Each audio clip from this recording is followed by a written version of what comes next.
સમાચારોમાં આગળ વાત કરીએ તો વધુ એક સમાચાર ભાવનગરથી મળી રહ્યા છે, જ્યાં મનપા દ્વારા પ્રી મોન્સૂન કામગીરીનો પ્રારંભ કરવામાં આવ્યો।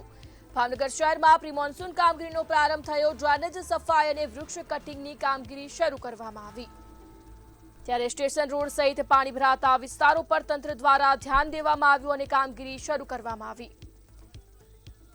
તો આજ મુદ્દે સંવાદદાતા હિરેન લાઈવ જોડાઈ ગયા છે।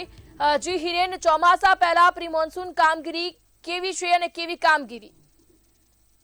જી ચોક્કસ જણાવી દઉં, મહાનગરપાલિકા દ્વારા છે કે હાલ પ્રી મોન્સૂનની કામગીરી છે તે શરૂ કરી દેવામાં આવી છે। હાલ તમે જે પ્રમાણે આ રોડ હું બતાવવા માંગીશ, આ રોડ છે તે રેલવે સ્ટેશન રોડ છે। જે રેલવે સ્ટેશન રોડ ઉપર પાણી ભરાવાની સમસ્યા છે એ જોવા મળે છે। હાલ જો વાત કરવામાં આવે તો મહાનગરપાલિકા દ્વારા વિસ્તારના ડ્રેનેજ મહાનગરપાલિકામાં આવતા વિસ્તાર ડ્રેનેજ રોડના અર્ધનરૂપ વૃક્ષો પણ કટિંગ કરવામાં આવ્યા છે। જોકે શહેર રેલવે સ્ટેશન, કરતલિયાપરા, કણબીવાડ સહિતના વિસ્તારોમાં પાણી ભરાઈ જવાની સમસ્યા છે। હાલ જે પ્રમાણે આ રોડ જોઈ રહ્યા છો તે પ્રમાણે રોડની અંદર ઉબડ-ખાબડ રોડ છે અને ખાડાઓ પણ છે। જો આ કામગીરી મહાનગરપાલિકા દ્વારા હાથ ધરવામાં તો આવી છે, પણ જો વાત કરવામાં આવે તો આ રોડની કામગીરી છે તે હજુ ખાડા જોવા મળી રહ્યા છે। આ ખાડામાં જો પાણી ભરાવાની સમસ્યા રહેશે તો આગળ જતા કોઈ ભીતિ સર્જાવાની, અકસ્માત સર્જાવાની ભીતિ દેખાઈ રહી છે। હાલ જો વાત કરવામાં આવે